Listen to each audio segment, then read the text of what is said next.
Hello everyone, welcome again to my YouTube channel where everything we talk about is, seafarers, sailors, mariners, call it whatever you want.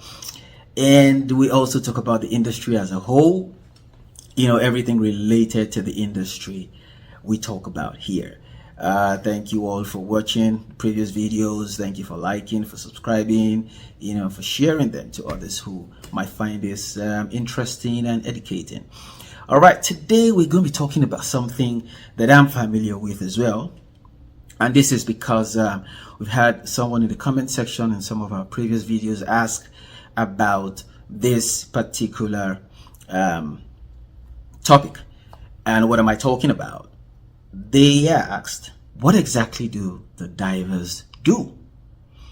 Okay, so what do divers do? And because I work in the commercial diving industry, which is also related to the commercial offshore commercial, however you want to put it. And I've been in this for more than 15 years, so I think I have pretty much experience on what divers do right in this industry. And I'm going to be answering the question. And I'm dressed a bit like divers today, right? Okay. So, ladies and gentlemen, what do divers do in the commercial industry? I'm not talking about scuba divers now, or people who go to dive for the artifacts, treasures. I'm not talking about all of that. I'm not talking about, adventure diving with the scuba diving where you go to watch the sharks, the whales and all of that. I'm not talking about that now. This is proper commercial offshore industry diving. Okay, we have two basic types of diving in the commercial diving industry. In the offshore industry, which is the saturation diving and the air diving.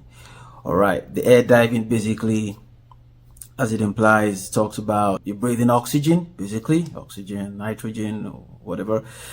Okay, but there's a specific depth that you can go. Okay, so now in air diving, I think the deepest you can go is somewhere around 45 meters. In some cases, I think the highest is like 66 meters. But there's a danger to that. Okay, as soon as you get into like 30 meters, then the nitrogen that you're breathing in starts becoming like a narcotic. Yep, you actually basically get knocked up at 30 meters below sea level, and then the oxygen actually makes you drunk.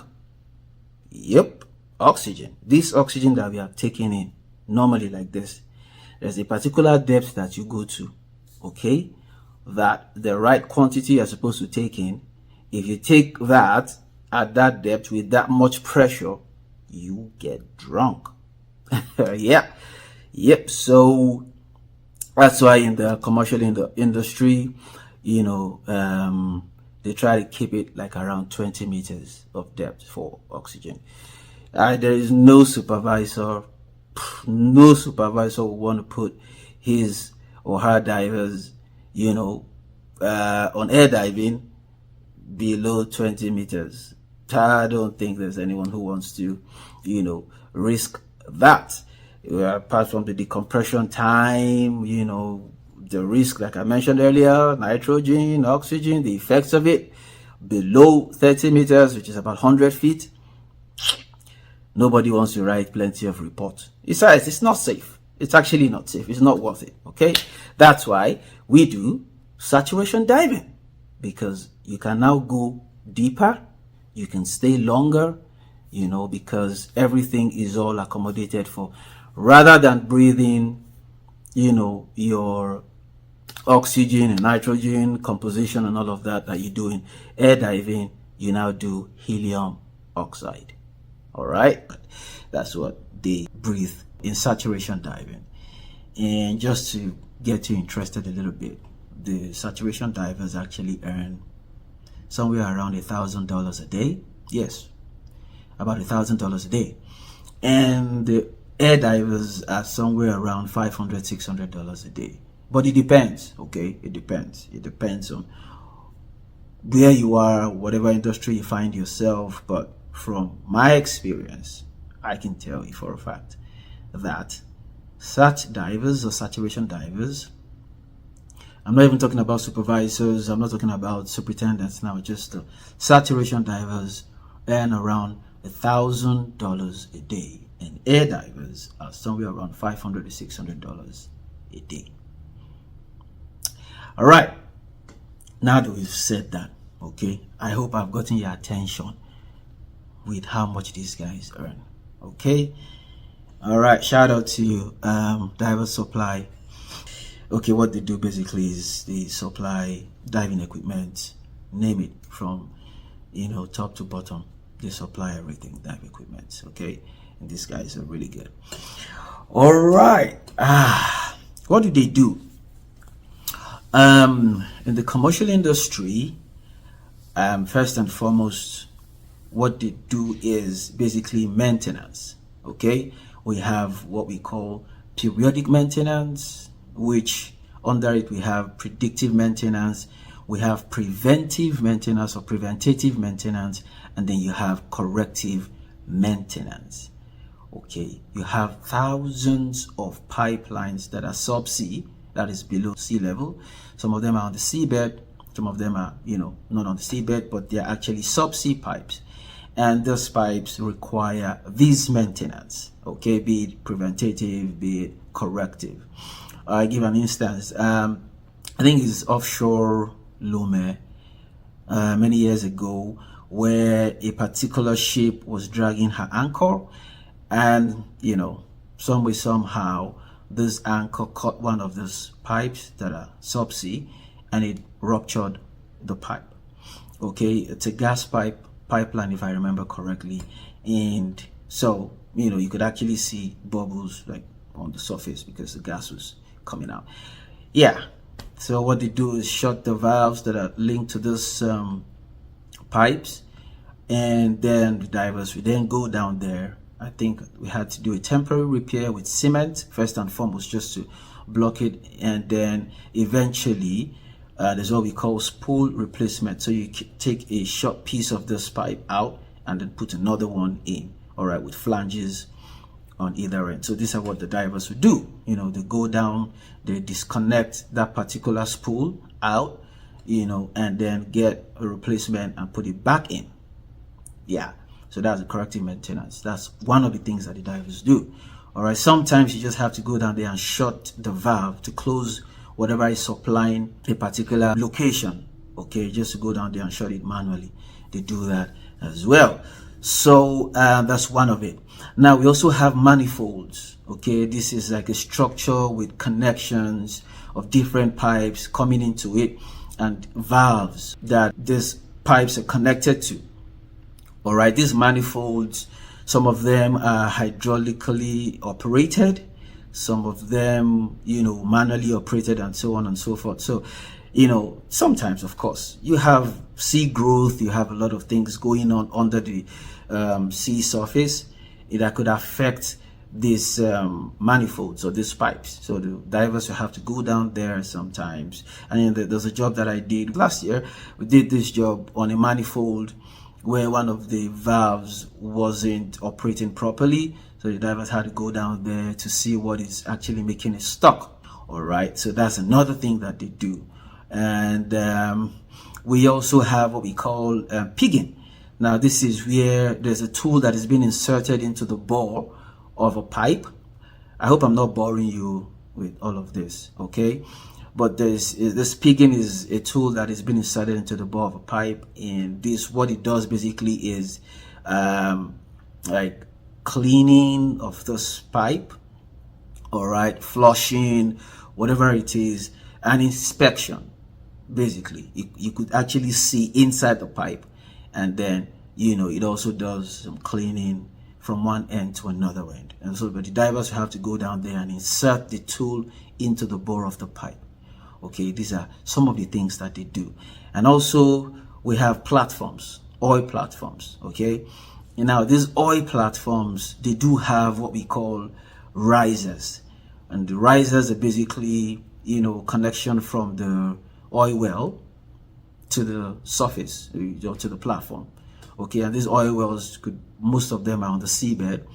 Okay, and then these platforms do have, you can call it legs. Okay, and so the divers actually do go down there for inspection. Basically, it's just to check the structural integrity of those pipes, of these legs. All right, they check all of that, as well as the risers, to see how well they're doing. And if they're doing badly, sometimes they even have to decommission this platform, so that all of that can be repaired, and fixed before commissioning it again.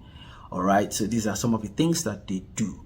They go there, you see them with calipers, vernier calipers, whatever it is, internal and external calipers, taking measurements of all of this to see, the structural integrity of these risers or the legs of the platforms. Okay, all right. So we also have them working with the rigs.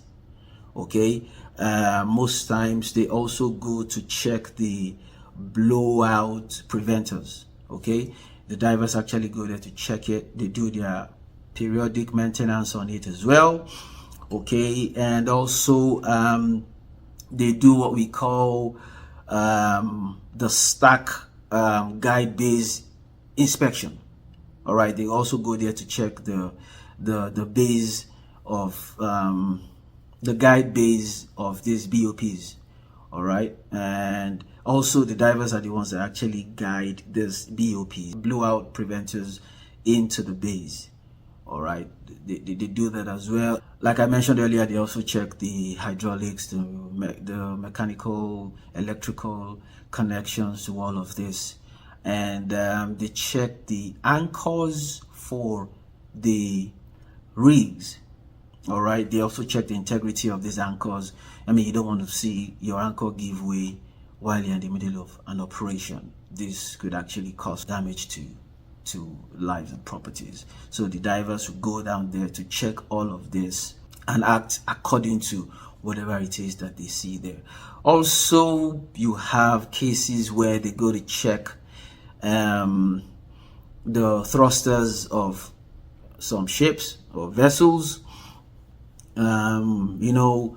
It could be like the bow thruster of some ships. The divers will go there to check how they're doing. Sometimes, some rare cases, you see a propeller actually being fouled by fishing net. It actually does happen. I've seen that happen a lot of times, where a propeller is being caught by fishing net, and that of course that affects the vessel, and then the divers have to go down there to see how they can detangle or remove the fishing net from these thrusters. They also do what we call the drilling rig support. All right, and in this case, what they do basically is inspection and maintenance and repair of blowout preventers. Okay, all right. There'll be images of the blowout preventers right here for you to see what they look like, and also the stacks of the blowout preventers. They actually guide them into, the stack base. All right, and also they do inspection of all the connections of the hydraulics, all the mechanicals, or the electricals that are subsea. All right, these inspections are for the ones that are below sea level, that are underneath. Okay, and of course the depth has to do with what kind of diving you're doing. Is it air diving or saturation diving? Also, they check the rig anchors as well, the anchors for the rig vessels, oil rig vessels. If you don't know what this look like, in my previous video, or one of the previous videos, I've outlined what an oil rig looks like. I've also outlined what a dive support vessel looks like. All right, you can just go there and have an idea of what I'm talking about.